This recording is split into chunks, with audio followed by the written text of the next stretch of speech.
Buenos días, chicos y chicas de determinación de estructuras.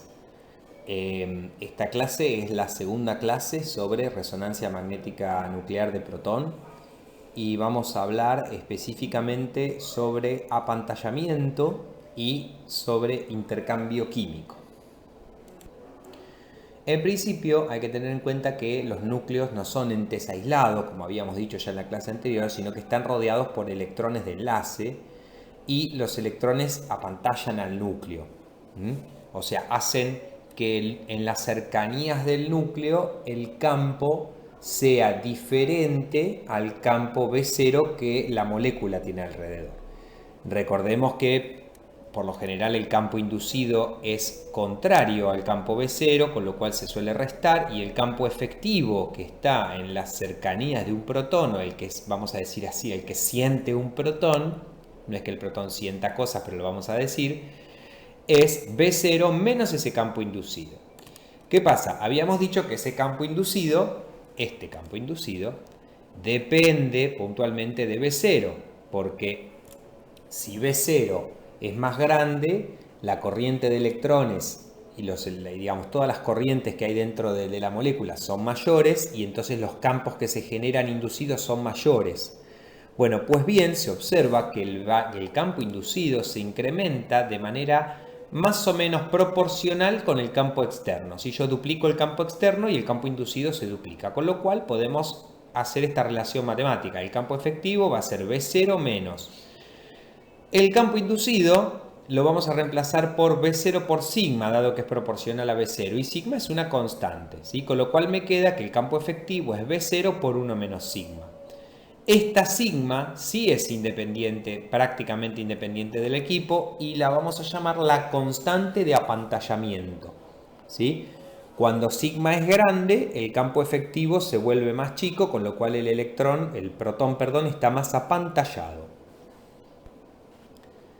¿Qué pasa entonces? La condición de resonancia que nosotros teníamos como la constante giromagnética por h sobre 2pi por B0 se transforma en esto, gamma por h sobre 2pi por B0 por 1 menos sigma.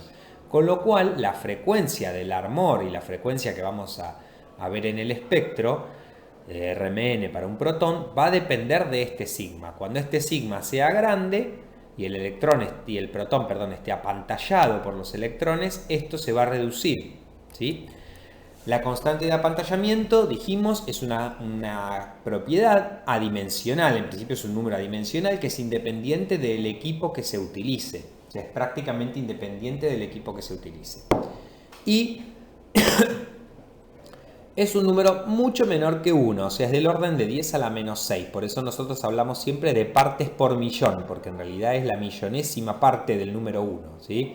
En realidad, lo que apantalla los electrones alrededor de un campo B0, lo que apantallan los electrones alrededor de un núcleo, es del orden de la millonésima parte del campo externo al cual está aplicado, ¿sí? O sea, es un número chico, pero es el número que nos permite distinguir a los protones. Los núcleos que son químicamente no equivalentes apantallan de manera diferente, por lo que dan señales separadas en el espectro, ¿sí? Acá vale una aclaración. Si dos espectros son químicamente no equivalentes, puede ser que por casualidad tengan el mismo sigma, ¿sí? Pero eso sería por casualidad, y en ese caso van a tener el mismo valor de delta, porque van a tener la misma frecuencia, pero es una casualidad, ¿sí? Recordemos que la palabra que se usa para hablar de que dos protones tienen la misma frecuencia se dice que son isocronos, ¿sí? Cuando dos protones son equivalentes, automáticamente son isocronos, van a tener la misma frecuencia. Pero que dos protones sean isocronos, o sea que tengan la misma frecuencia y el mismo delta, implica en el 99% de los casos que son equivalentes, pero en la gran mayoría, en una pequeña minoría puede ser que por casualidad sean isocronos, pero no sean equivalentes. Bueno, como habíamos dicho, en algún momento en RMN no existe una escala absoluta y se usa lo que se conoce como la escala de delta, ¿sí? La frecuencia de resonancia, como habíamos dicho también recién en la filmina anterior, y la densidad de flujo magnético son variables interdependientes, pero que dependen del equipo, ¿sí? Y esto no es conveniente, dado que nosotros queremos características que dependan de la molécula, pero no del campo magnético externo, ¿sí? Porque si no, no serían propiedades moleculares. Entonces lo que se hace es utilizar una escala relativa donde se miden frecuencias, ¿sí? Diferencias de frecuencia entre señales de resonancia de una muestra y de una referencia que es, como habíamos dicho en la clase anterior, el tetrametilsilano, el TMS. Se define entonces una magnitud adimensional que vamos a llamar delta, y esta magnitud es independiente del equipo. O sea, ya delta es un número que va a depender de la molécula y de sus características, pero no de la frecuencia del equipo. ¿Cómo se calcula el delta de un protón cualquiera, ¿sí? De un protón I? Bueno, tomamos su frecuencia del Larmor, le restamos la frecuencia del TMS, ¿sí? Y dividimos por la frecuencia nominal del equipo. La frecuencia nominal nu0 es lo que uno diría, por ejemplo, si el equipo es un 600 MHz, son 600 MHz, ¿sí? Bien, ¿qué pasa? La frecuencia del protón I es gamma por h sobre 2pi por 1 menos la constante de apantallamiento del protón I por B0, como habíamos dicho, ¿no? En la filmina anterior. Menos lo mismo para el TMS, que tiene la constante de apantallamiento del TMS, que es constante. Esto es un número constante, ¿sí? Y luego abajo nu0, que es sencillamente gamma por h sobre 2pi por B0. En algunos casos van a ver que ponen acá abajo la frecuencia del TMS, también se puede usar porque va a dar el mismo resultado al final. Y todo esto se multiplica por 10 a la 6. ¿Por qué? Porque esto que nosotros vamos a obtener acá va a ser un número muy muy chico, adimensional pero chico, y no conviene porque daría números del orden, como dijimos alguna vez, de 10 a la menos 6, con lo cual no conviene porque serían números incómodos. Entonces se los multiplica por 1.000.000 y por eso vamos a hablar de que los números son partes por millón, los valores de delta. ¿Qué me queda de todo esto? Esto es B0, gamma h sobre 2pi, sale factor común y se cancela todo, con lo cual me queda el sigma del TMS menos el sigma del protón I por 10 a la 6, con lo cual delta, si ustedes lo miran, es una resta de dos constantes de apantallamiento, la de TMS menos la del protón que estoy considerando, por 10 a la 6. La escala es arbitraria justamente porque yo tengo que elegir una sustancia de referencia para definir un sigma de referencia, y es el TMS, ¿sí? Si nosotros queremos medir el delta del TMS, me queda sigma de TMS menos sigma de TMS, lo cual me da 0, así que bueno, básicamente es lo que nosotros conocemos. El por 10 a la 6 sobrevive y es lo que hace que dé delta de números típicamente entre 0 y 15. Vamos a hablar un poco entonces de la constante de apantallamiento, esta que aparece en esta ecuación, ¿no? La frecuencia de un protón I es la constante vigiromagnética por B0 sobre 2pi por 1 menos el sigma de ese protón I. La constante de apantallamiento sigma puede considerarse como la contribución de múltiples efectos, o sea, hay varias razones que apantallan o desapantallan un núcleo, y las vamos a poner. Nosotros hemos elegido 4, pero acá hay otros, puede haber otros términos contribuyendo. Si yo elegí los 4 por ahí más importantes o que a mí más me interesan, ¿qué son? El apantallamiento diamagnético local, o sea, los efectos inductivos y de resonancia. El apantallamiento paramagnético local. El apantallamiento anisotrópico, que lo causan los grupos vecinos, que este es el apantallamiento que causan, por ejemplo, un benceno, un doble enlace, ¿sí? Los que desapantallan por una insaturación. Y sigma I es el apantallamiento causado por interacciones intramoleculares, como por ejemplo los disolventes o los puentes de hidrógeno. Entonces vamos a hablar del apantallamiento nuclear diamagnético. El apantallamiento nuclear diamagnético es el que nosotros describimos en la teoría anterior y que tiene que ver justamente con que cuando hay una distribución esférica alrededor de un núcleo, como alrededor, por ejemplo, si esto es un núcleo de protón y estos son los electrones alrededor, los electrones generan el campo B0, genera una corriente de electrones, y esa corriente de electrones genera un campo magnético que se opone en el centro al campo magnético B0, lo cual genera un campo inducido contrario, ¿sí? Y esta contribución se puede calcular usando modelos de distribución esférica, y el cálculo funciona bien para átomos, por ejemplo el hidrógeno, que tienen tipo de distribución esférica. Los núcleos, hay que recordar, este sigma ¿sí? Es un sigma siempre positivo, o sea, siempre hay apantallamiento. Pero después, sigma puede ser positivo o puede ser negativo y eso va a ser apantallamiento o desapantallamiento por efectos inductivos o de resonancia, ¿sí? Que los vamos a ver a continuación. Por ejemplo, esto es un RMN de una mezcla de bromoformo, bromuro de metileno y bromuro de metilo. O sea, es un carbono unido a 3 bromos, a 2 bromos y a un bromo. Entonces, ¿qué pasa? Si uno mira, acá está TMS, fíjense que bromuro de metilo tiene una señal entre 2 y 3, alrededor de 5 bromuro de metileno y alrededor de 7 el bromoformo, ¿sí?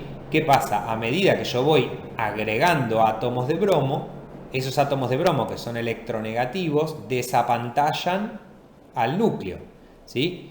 Por ejemplo, ¿quién tiene mayor sigma? El de mayor sigma son el más apantallado, o sea, TMS es el de mayor sigma. ¿Y quién es el menos apantallado? El más desprotegido, el CH bromo 3. Yo digo todas estas cosas porque es importante que ustedes tengan clarísimo, ¿sí? Por ejemplo, este tipo de relaciones, que cuando un átomo se apantalla, ¿sí? Disminuye su delta y aumenta su sigma. Esas cosas las tienen que tener clarísimas porque yo las voy a ir diciendo cada vez de manera más automática. La presencia entonces de átomos electronegativos debilita la nube electrónica del protón, disminuye el apantallamiento y desplaza a valores de sigma mayores, o sea, a la izquierda. Otro ejemplo acá, por ejemplo, yo acá tengo el RMN del 1-clorobutano, ¿sí? Fíjense que el CH2 que está al lado del cloro tiene un delta entre 3 y 4, luego viene el CH2 que está entre 1 y 2, alrededor de 1,7, alrededor de 1,5 está el otro CH2 y cercano a 1 está el metilo, ¿sí? Estos son los valores de CH2 y CH3 para el propano, por ejemplo, que sería hasta acá, ¿no? Sin el cloro y todos carbonos. Fíjense que el CH2 del propano cae en 1,3 y en 0,9 el metilo, ¿sí? Bueno, ¿qué es lo que quiero mostrar con esto? Los 3 CH2 del 1-clorobutano están más a la izquierda de un CH2 de propano. O sea, el cloro desplaza a la izquierda, desprotege, ¿sí? Desapantalla a los hidrógenos que están cerca del cloro. ¿Y en qué caso es mayor el desplazamiento? En el caso del CH2 que está al lado del cloro, ¿no? Luego el CH2 que está una posición más allá se desapantalla pero no tanto, el CH2 más lejano, y a medida que si fuéramos poniendo cada vez más CH2, cada vez irían más cercanos a los del propano, ¿sí? El metilo, fíjense que prácticamente entre un compuesto y otro no sufre desplazamiento, y eso tiene que ver con la lejanía al átomo de cloro. En el caso de compuestos que tengan posibilidad de resonancia, ¿sí? Lo que va a suceder es que los hidrógenos van a desplazarse hacia la derecha o hacia la izquierda, dependiendo de si el efecto es apantallar, digamos, si es un efecto de apantallar o desapantallar, o sea, de proteger o desproteger, ¿sí? Por ejemplo, en el caso del nitrobenceno, yo tengo el grupo nitro que por estructuras resonantes carga especialmente en positivos las posiciones orto y para. En el caso de la anilina pasa lo contrario, porque el NH2 es un grupo de honor y carga negativas especialmente en las posiciones orto y para, ¿sí? Bueno, acá tenemos las posiciones de las señales, ¿sí? Por ejemplo, este es el benceno. Fíjense qué pasa en el caso del nitrobenceno. Fíjense, el hidrógeno orto del nitrobenceno aparece en 8,2, 8,3, ¿sí? Y el para también aparece desapantallado. El meta aparece pero no tanto. O sea, todos desapantallados, ¿sí? Todos hacia la izquierda, desprotegidos, pero orto y para más que meta. En el caso de la anilina, el grupo amino genera protección, o sea, me desplaza los 3 picos orto, meta y para hacia la derecha de lo que sería el benceno. Orto y para especialmente, ¿no? Porque son los que por resonancia dan más, y meta un poquitito menos. ¿Qué es el apantallamiento paramagnético? Nosotros no lo vamos a tomar muy en cuenta, pero ¿qué pasa? Cuando uno tiene átomos que no tienen distribución esférica, O sea, la gran mayoría, porque el hidrógeno tiene distribución esférica, pero después si uno pasa ya a carbono, flúor, fósforo, son átomos que no tienen distribución esférica de carga. Entonces el sigma diamagnético, si bien sigue existiendo, no explica del todo todas las características del desplazamiento, por lo cual se incluye un término que es el desplazamiento, el apantallamiento sigma paramagnético, ¿sí? El apantallamiento paramagnético corrige los efectos de distribución de carga, ¿sí? Y todas moléculas afectadas por distribuciones de carga no esférica tendrán alto valor de sigma paramagnético. El sigma paramagnético, para calcular el sigma paramagnético, se debe conocer la función de onda de los estados excitados y no es fácil de calcular, no se ha podido calcular, solamente se ha podido calcular para hidrógeno 2 y hidruro de litio, ¿sí? El sigma paramagnético juega un papel poco importante en la RMN protónica, pero va a ser importante en la RMN de otros núcleos. El sigma paramagnético es negativo, tiene signo negativo, es un efecto desapantallador, pero nunca es mayor que el diamagnético, por lo cual el apantallamiento neto, el sigma, es siempre, siempre, siempre positivo. Vamos a hablar ahora un poquito del apantallamiento nuclear anisotrópico, o sea, el efecto que hacen los grupos vecinos insaturados, sobre todo los insaturados, ¿no? Hay otros saturados, pero voy a hablar principalmente en principio de los insaturados. Los enlaces químicos son magnéticamente anisotrópicos. Anisotrópico. Si algo es isotrópico, quiere decir que no depende de la dirección, que no depende de la orientación, o sea que es igual en todas direcciones. Cuando algo es anisotrópico, quiere decir que no es igual en todas direcciones, ¿sí? Bien, y eso es lo que pasa, por ejemplo, con un doble enlace. Por ejemplo, uno tiene un doble enlace, cuando uno induce un campo magnético, él hace una corriente, la corriente genera un B, ¿sí? Un campo magnético inducido, que es contrario al campo magnético. ¿Dónde? En el centro de la espira. Pero fuera de la espira va a favor del campo magnético. Entonces, ¿qué pasa si yo tengo un protón acá? Este protón se desapantalla porque yo lo meto en un campo magnético B0 y acá lo estoy metiendo con un campo magnético que va en la misma dirección, le estoy induciendo un campo magnético que va en la misma dirección. Esto desapantalla al protón, ¿sí? Por eso los hidrógenos de alquenos van a aparecer a deltas relativamente altos. Lo mismo los de benceno. Benceno tiene esta corriente de anillo que es muy importante, ¿sí? Y el campo magnético de un hidrógeno externo va a favor del campo, eso le produce desapantallamiento. Si yo tengo un alquino, por ejemplo, en un alquino pasa algo diferente, porque el hidrógeno está en otro lugar, no está fuera de la espira, está en el eje de la espira, si yo pongo el alquino así paradito, ¿sí? Y entonces el campo magnético va a ir en contra. Una cuestión que uno puede por lo menos plantearse a esta altura es, bueno, sí, yo estoy mirando estos campos magnéticos así con las moléculas en esta orientación, pero si las moléculas cambian de orientación, los campos magnéticos cambian, y eso es cierto. Nosotros esto sí que no lo vemos en Orgánica 1, pero acá en determinación de estructuras lo tenemos que considerar. Entonces vamos a meterle un poquito de sal a la cosa. Los momentos magnéticos inducidos por B0 no son iguales en las tres direcciones, ¿sí?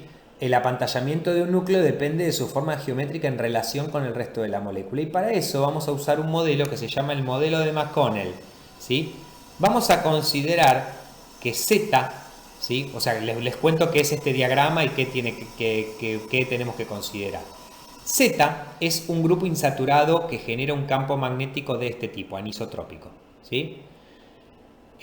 O sea, Z puede ser un doble enlace, un benceno, ¿sí? ¿Cuál es el eje de Z o cómo está orientado Z? Eso es arbitrario. O sea, vamos a considerar nosotros como nosotros queramos ese Z. Pero, por ejemplo, si uno tuviese un benceno, el benceno lo vamos a ubicar con su plano perpendicular a este eje A, ¿sí? Si esto es un alquino, el alquino va a tener el doble enlace carbono-carbono en línea con este eje A, ¿sí? Si es un alqueno, el alqueno lo vamos a poner así de costadito también. Pero en cada caso hay que definirlo y ver. ¿Por qué? Porque a partir de ese eje y de esa definición, nosotros vamos a medir los delta de los hidrógenos, ¿sí? A partir de dos parámetros. El primero es la distancia al centro del grupo, esta R, ¿sí? Y luego el ángulo que forma este vector R con respecto al eje A. O sea, el apantallamiento de estos hidrógenos va a depender de dos cosas, de la distancia a la cual estén ubicados y del ángulo que tengan. ¿Sí? Por lo general, si yo considero este tipo de esquema, ¿no? Con las flechas del campo mirando para donde miran, si yo pongo un hidrógeno en esta posición, el hidrógeno se apantalla. ¿Sí? Y si lo pongo en esta posición, el hidrógeno se desapantalla. Fíjense que B0 apunta hacia arriba.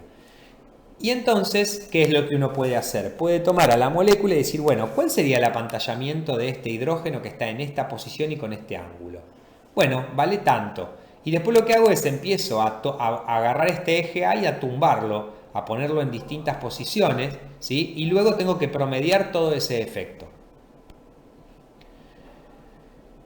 Entonces, ¿qué dice el modelo? Acá va a aparecer la ecuación de McConnell. La ecuación de McConnell es la que nos dice cómo es el sigma anisotrópico de un grupo de estas características, ¿sí? Para grupos que tienen de distribución de carga con simetría diaxial, como este que acabamos de ver, existen dos susceptibilidades magnéticas, que las llamamos X perpendicular y X paralela, ¿sí? Una pequeña definición. Si yo ustedes sé que susceptibilidad magnética lo tienen que haber visto ¿cómo se llama? En física 2, pero yo se los recalco acá porque sé que después las cosas se olvidan. Y más que nada el concepto. Le vamos a llamar susceptibilidad magnética, ¿sí? En el contexto de moléculas, a qué tanto se afecta la corriente de una molécula por la presencia de un campo magnético. ¿Sí? Bueno, eso, o sea, hay moléculas que uno les pone un campo magnético y, digamos, sus electrones generan corrientes mayores, ¿no? Por ejemplo, un benceno tiene una susceptibilidad magnética muy alta. ¿Por qué? Porque uno le pone una corriente chiquita y un campo chiquito y él ya genera corriente enseguida. Son moléculas blanditas, las que tienen, blanditas electrónicamente, quiero decir, ¿no? Las que tienen mucha susceptibilidad magnética. ¿Qué quiere decir esto entonces? La susceptibilidad magnética me indica eso, cuando algo es muy susceptible magnéticamente, uno le pone un campo magnético externo y enseguida reacciona, digamos, esa es la idea. Pero ¿qué pasa? La susceptibilidad magnética depende de cómo yo le esté poniendo el campo. Por ejemplo, en el caso de un benceno, si yo pongo un campo que es perpendicular al plano del anillo, el anillo genera una corriente grande. Pero si yo pongo un campo en otra dirección, por ejemplo, perpendicular, o sea, que pase por dos carbonos, por ejemplo, del anillo bencénico, entonces en ese caso no genera mucha corriente. Por eso ahí aparecen estas dos, la susceptibilidad paralela y la susceptibilidad perpendicular. En particular, generalmente todos los grupos, cuando los definimos y cuando los colocamos en el espacio, los colocamos de manera que esta X paralela sea grande. Y tiene que ver con el primer dibujo que vimos sobre anisotropía. Siempre uno, si pone el campo mirando en dirección vertical, ¿no? Bueno, al benceno lo va a poner así, horizontal. ¿Por qué? Porque en esa condición es cuando es más susceptible magnéticamente, ¿sí? Así que por lo general, corolario, este X perpendicular suele ser más grande que este X paralelo. Y lo que dice el modelo de McConnell es que la susceptibilidad magnética promediada en todas las direcciones, o sea, si uno tumba la molécula en todas las posibles orientaciones, el sigma va a ser todo esto, 1 sobre 3R cubo sobre 4pi, X perpendicular menos X paralelo, 1 menos 3 coseno cuadrado de tita. Vamos a sacar de esto dos conclusiones. Primera conclusión, cuando yo esto depende de R cubo en el denominador. Entonces, cuando yo me alejo del grupo que genera la anisotropía, entonces el efecto disminuye, ¿sí? El efecto protector o desprotector disminuye, ¿sí? O sea, la cuestión es, esto es efectivo mientras estoy cerca. Segunda, este factor suele ser negativo, porque dijimos que X perpendicular suele ser más grande que X, que X paralelo suele ser más grande que el X perpendicular. Entonces, con lo cual este término es negativo. ¿Qué pasa cuando yo estoy así a titas chiquitos? ¿Qué quiere decir esto? Cerca del eje A que yo le defino al grupo este dipolar. Si yo estoy cerca del eje con un tita pequeño, el coseno se acerca a 1, con lo cual este factor da negativo. Y si este factor da negativo y este da negativo, entonces sigma es positivo, quiere decir está protegiendo. ¿Sí? O sea, dentro o cerca del eje del cual yo defino al grupo, del cual yo le defino al grupo, el tita va a ser chiquito, perdón, el sigma va a ser positivo y va a haber un apantallamiento. ¿Qué pasa cuando yo me voy, digamos, si este era el eje, por ejemplo, y yo me voy a la periferia, ¿no? A la parte perpendicular? Tita se acerca a 90 grados y el coseno se acerca a 0.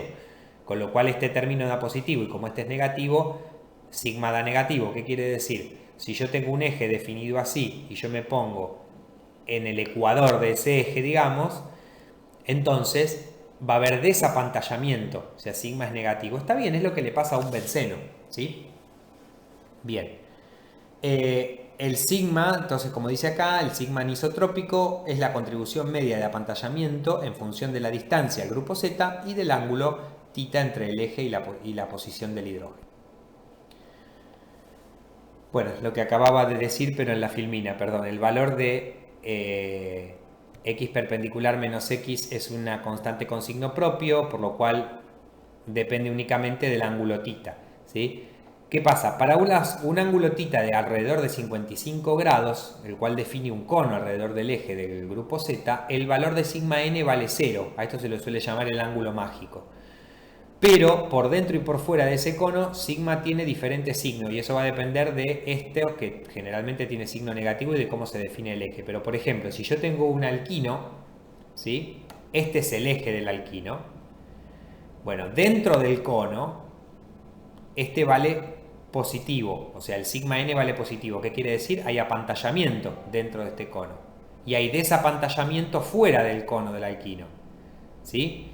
Bueno, ¿qué pasa en un alqueno? En un alqueno el eje suele ser este, ¿sí? En realidad uno puede tomar, esto yo lo aclaro, uno puede tomar este eje y entonces van a cambiar estos sigma perpendicular y paralelo y bueno, va a haber otros signos, pero el tema es que el signo de sigma anisotrópico es el mismo independientemente de cómo se tome el eje. O sea, la conclusión final son estos conos que están acá, que se llaman conos de McConnell, ¿sí?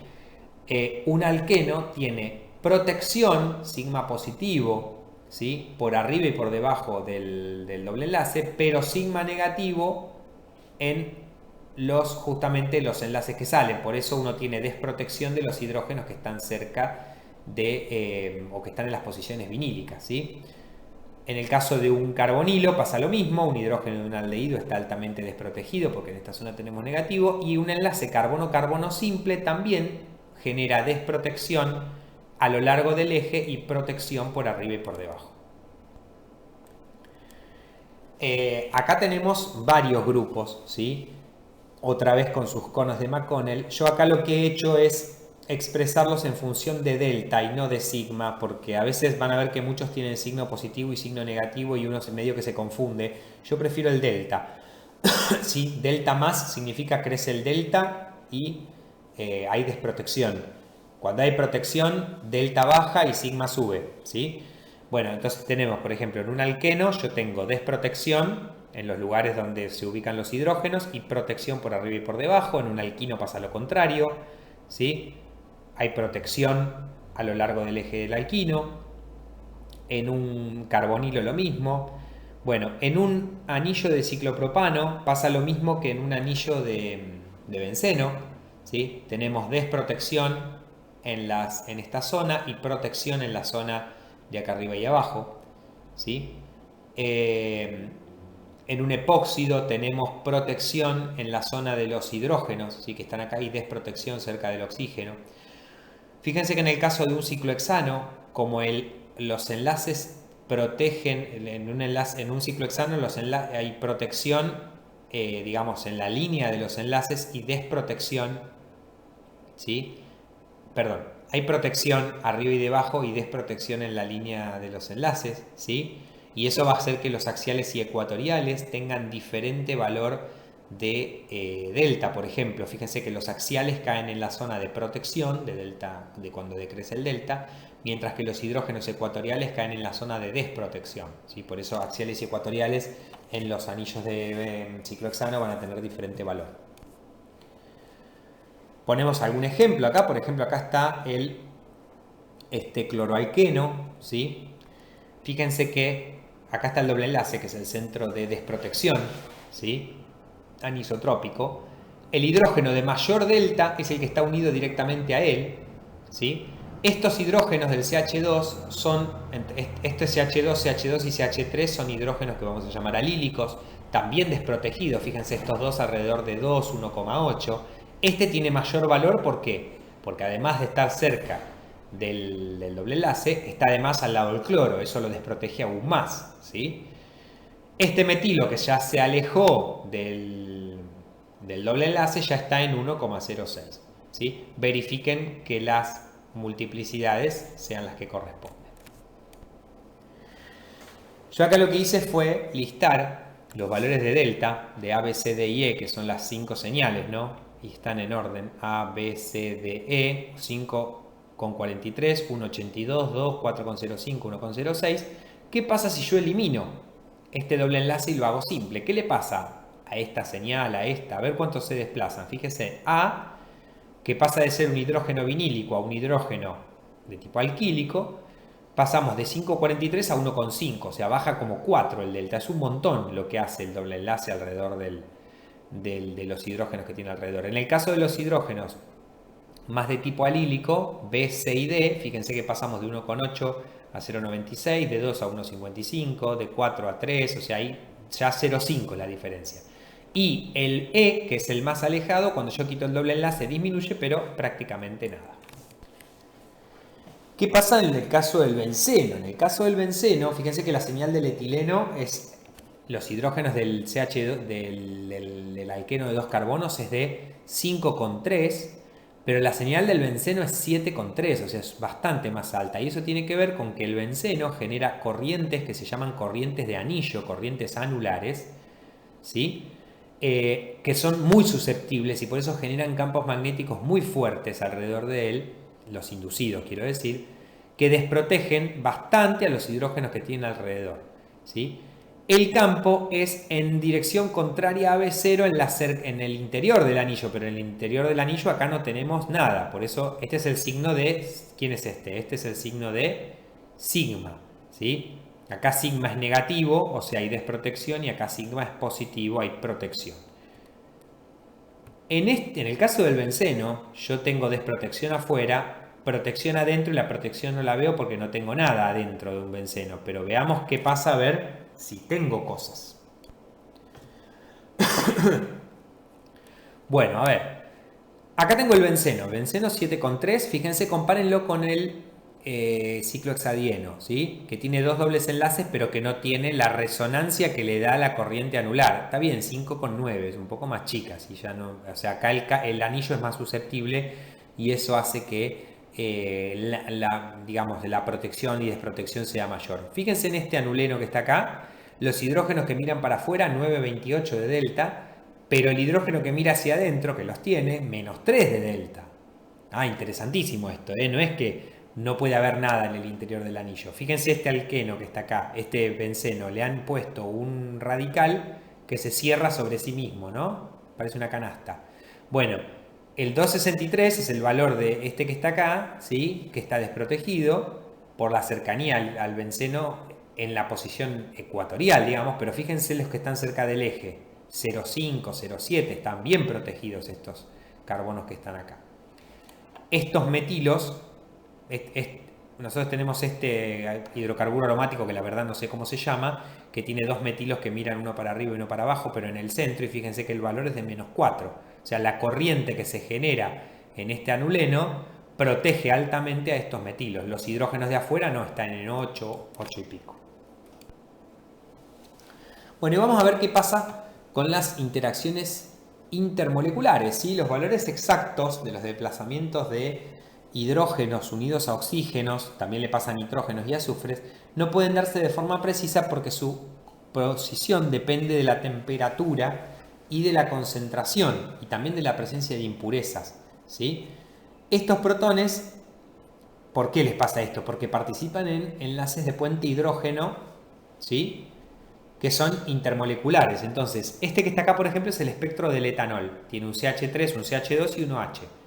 A diferentes concentraciones, 1 molar, 0,1, 0,01, 0,001, ¿sí? Fíjense que la señal del CH2 no se mueve prácticamente, la señal del CH3 no se mueve prácticamente, pero la señal del OH pasa de 5,5 a menos de 1. O sea, es terrible lo que se mueve la señal del OH a distinta concentración, ¿sí? Y los hidrógenos que participan en enlaces intramoleculares dentro de la misma molécula aparecen particularmente desapantallados, ¿sí? Evidentemente, ¿por qué pasa esto?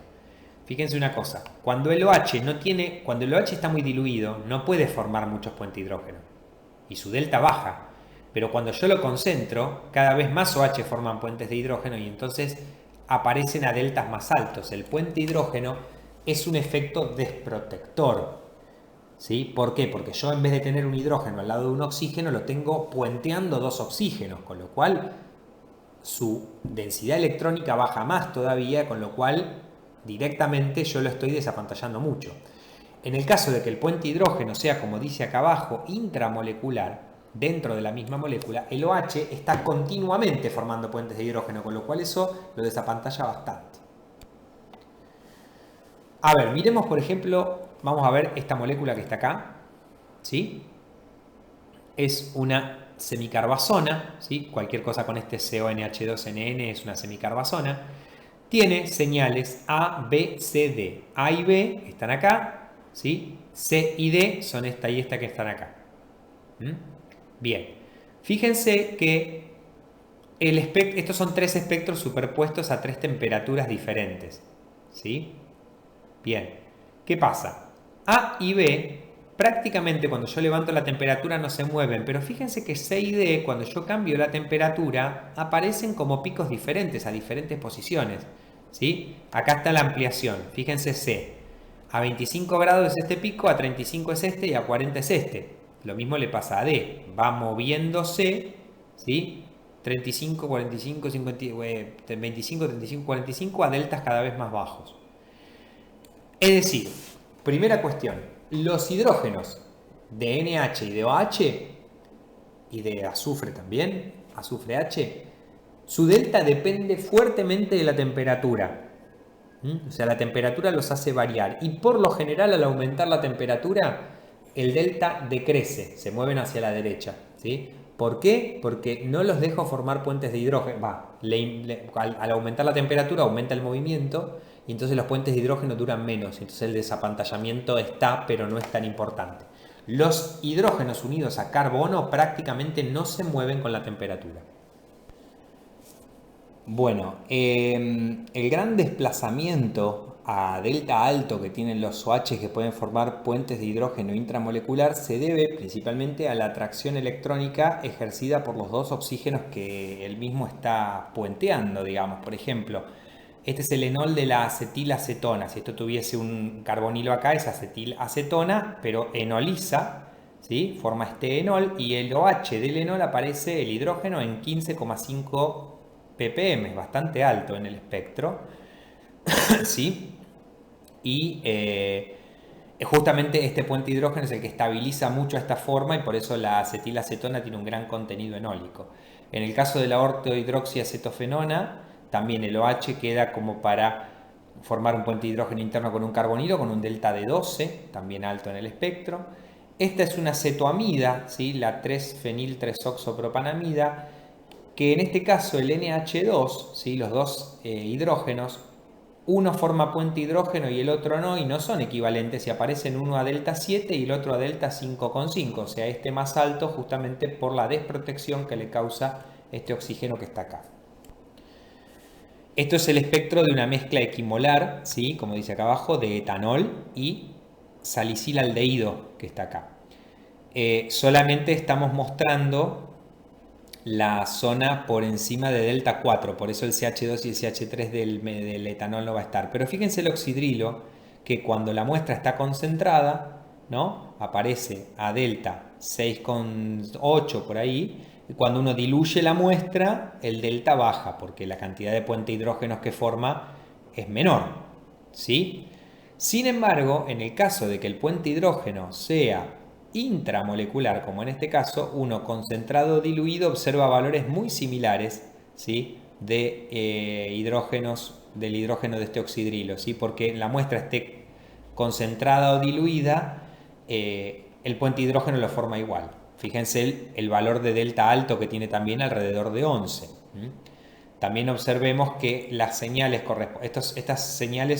estas son las aromáticas del salicilaldehído, las 4 señales aromáticas, y esta es la del aldehído, la del hidrógeno aldehídico. Fíjense que esas señales, esté concentrado o diluido, como son hidrógenos unidos a carbono, prácticamente no se mueven.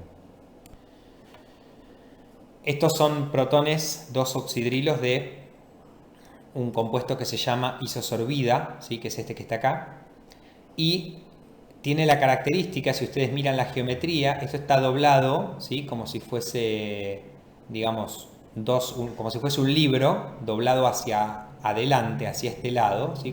Básicamente como si uno estuviese leyendo un libro, ¿no?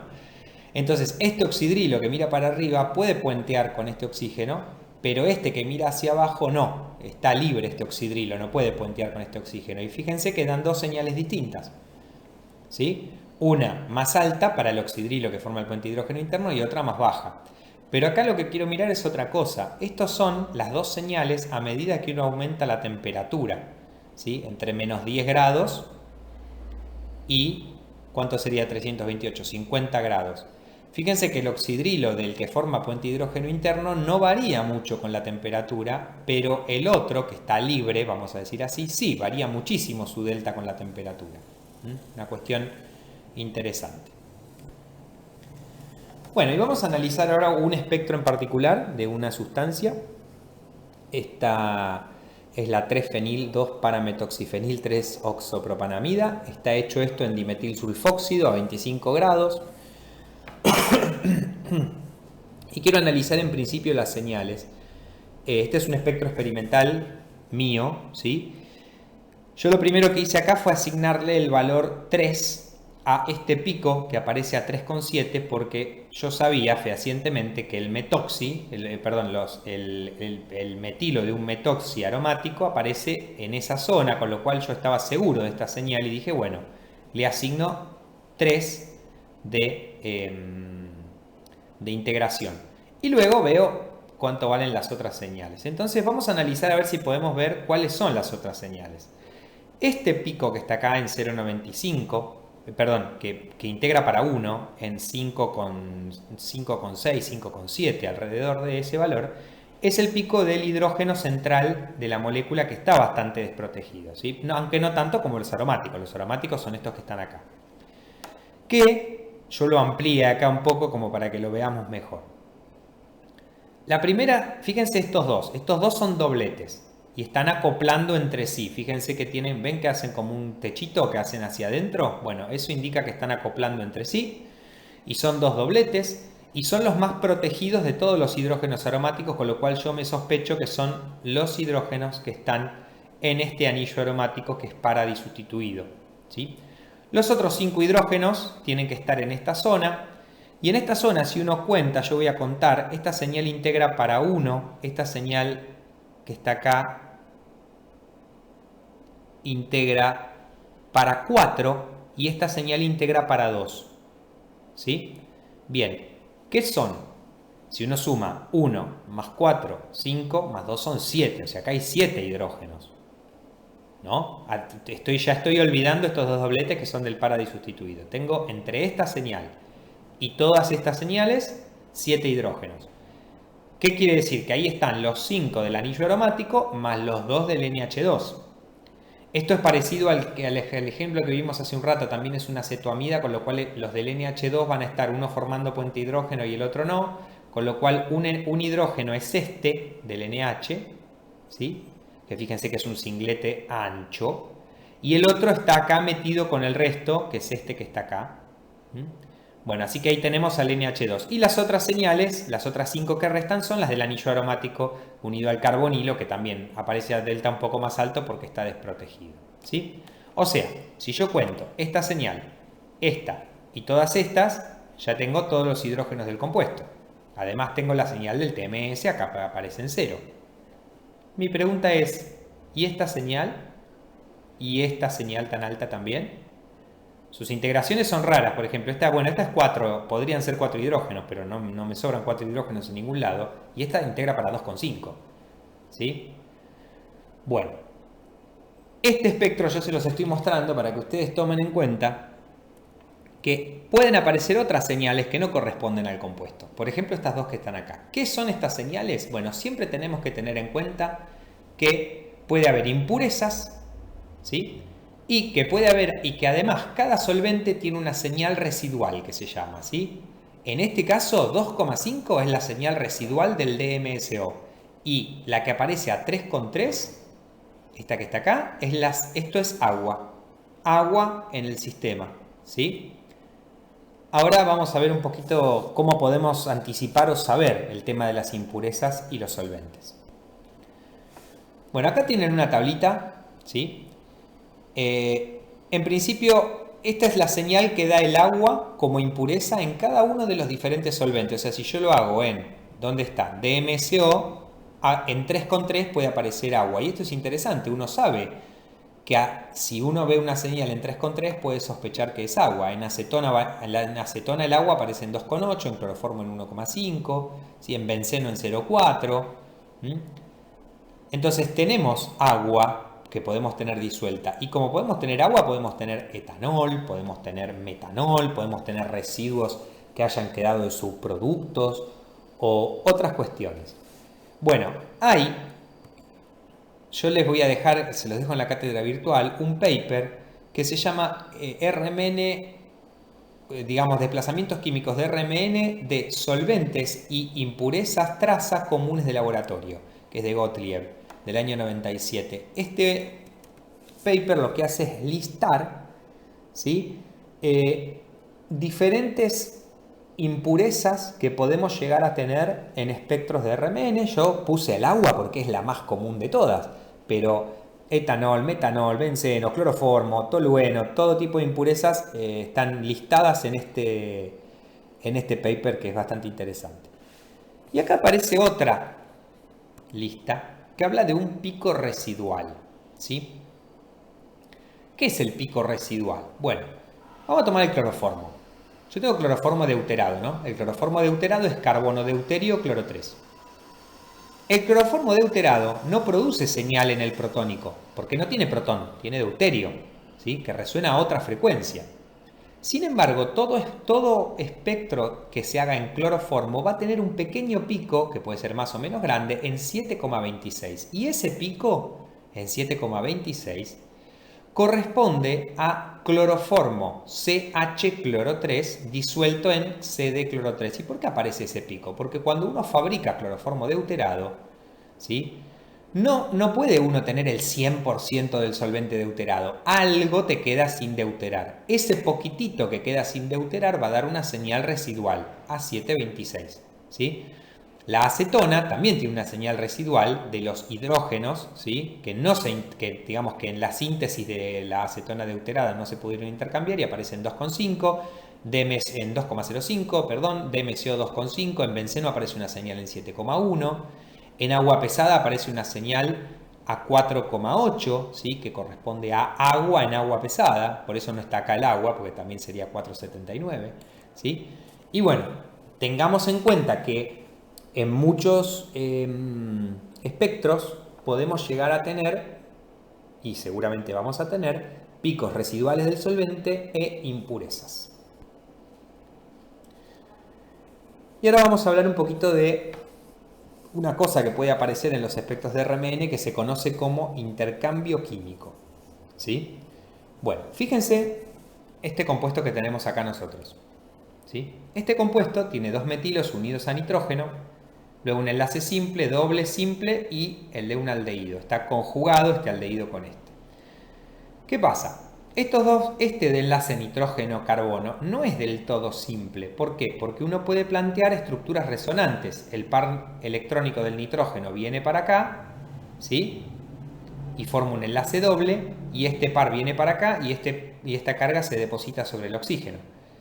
Y esas estructuras resonantes son importantes, ¿sí? Es decir, este enlace no es del todo simple, es lo que uno diría un enlace parcialmente doble.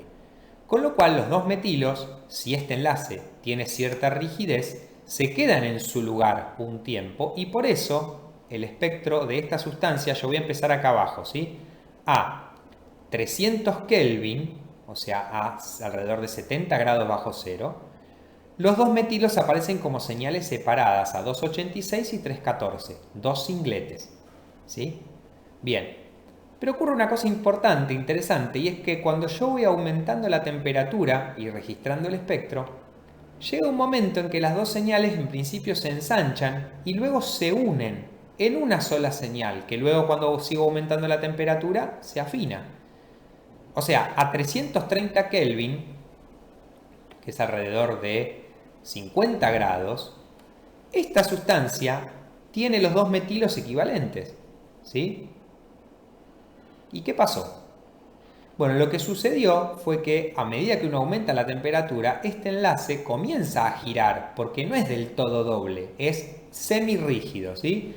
Y entonces ya a 50 grados el giro es tan rápido que los metilos aparecen como una sola señal equivalente, ¿sí? Esto se conoce como intercambio químico. O sea, dos grupos se intercambian de lugar y entonces aparecen como grupos equivalentes, ¿sí? Bien. Las señales de los metilos entonces están separadas a baja temperatura, pero se unen por encima de 45 grados, o sea, coalescen. Y esto se va a llamar coalescencia, ¿sí? Este fenómeno en el cual señales que están separadas, vamos aumentando la temperatura y se unen en una sola. Las señales coalescen. Acá tenemos otro ejemplo, un nitrógeno unido a un anillo aromático, también el enlace por resonancia es parcialmente doble y entonces a temperatura, digamos, si esto gira, si este anillo logra girar, el OH se intercambia de lugar y entonces los metilos, este metilo, digamos, tiene un delta A y este tiene un delta B. Bueno, cuando el OH se cambia de lugar, este va a tener A y este va a tener B, ¿sí? Pero si la temperatura es baja, este equilibrio le cuesta. En cambio, cuando la temperatura es alta, el equilibrio es rápido.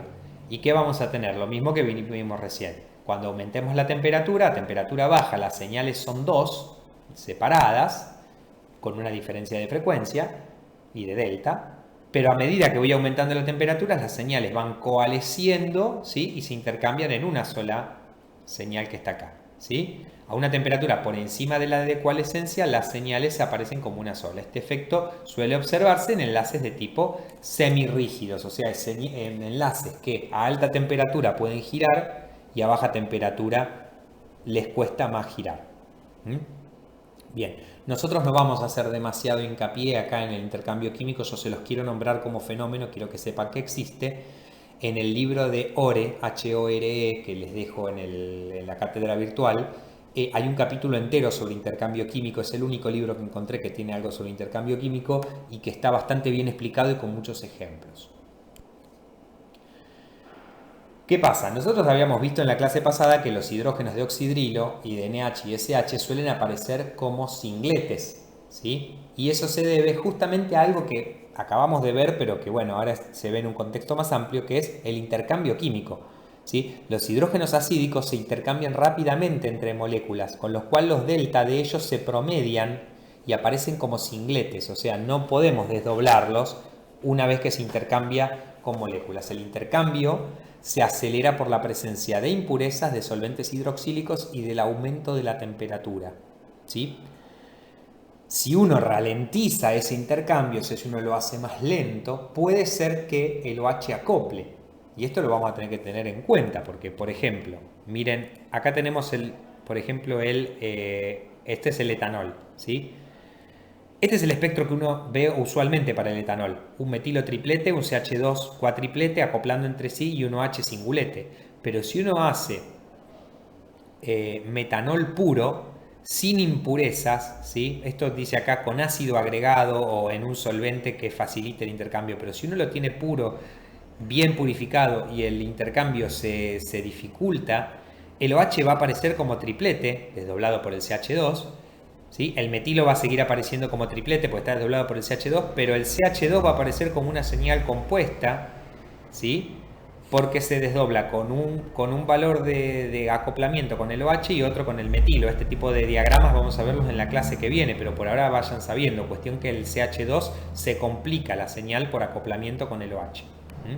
Acá tenemos un alcohol secundario, ¿sí? Si yo tengo el alcohol en DMSO, es usual ver al OH como doblete y al CH como doblete también, ¿sí? Imaginen que R1 y R2 son fenilos, ¿sí? Como para que no haya acoplamiento con este CH. Pero si uno lo hace en metanol deuterado, o sea, lo mete en metanol, resulta que el OH se puede intercambiar con el del metanol y entonces la señal que aparece es la del CH como única señal y la del OH desaparece. Y esto también es importante. ¿Por qué desaparece la señal del oxidrilo? Si yo lo pongo en un solvente que tenga OH deuterados como el metanol deuterado. Y le pasa eso porque si yo al OH, este OH lo intercambio por un deuterio, ya en el espectro protónico no se mide más. ¿Sí? Y cuando yo meto mi muestra, que es muy poquita, que tiene poquitos OHs, en un montón de solvente que tiene OD, mi muestra prácticamente se deutera toda, queda toda deuterada. Entonces yo dejo de observar a los OHs cuando yo los meto en solventes con OHs deuterados. Y vamos a ver un ejemplo más, ¿sí? Los OHs y NHs también y SHs dejan de observarse usualmente en el espectro por el agregado de solventes deuterados que intercambian deuterio, como metanol deuterado o agua pesada. Por ejemplo, este es el espectro del mentol, ¿sí? Este que está acá. Yo no me voy a centrar en todas las señales, solamente en esta que es la del oxidrilo. Cuando yo agrego una gota de agua pesada, la señal disminuye e inclusive puede desaparecer. Las señales de hidrógeno unido a carbono permanecen inalteradas, ¿sí? Este compuestazo que está acá, sí, que es un complejo con zinc, tiene un montón de señales. Yo me voy a detener solamente en las de los OHs, ¿sí? Que son los OHs de estas dos azúcares que están acá, que aparecen digamos, en este valor de delta. A 25 grados aparecen, pero donde yo aumento la temperatura a 100 y los dejo intercambiar hidrógenos con el solvente, entonces las señales también desaparecen, ¿sí? Bueno, como para tener en cuenta que los protones de OH, NH y SH son protones que, digamos, no son del todo fáciles de interpretar, hay que saber que tienen efectos muy propios y, digamos, para tener en cuenta a la hora de interpretar espectros. Bueno, los dejo descansar por el momento y, digamos, bueno, recuerden ir a hacer el seminario de ejercicios correspondientes como para fijar y cualquier duda nos consultan. Hasta luego, chicos.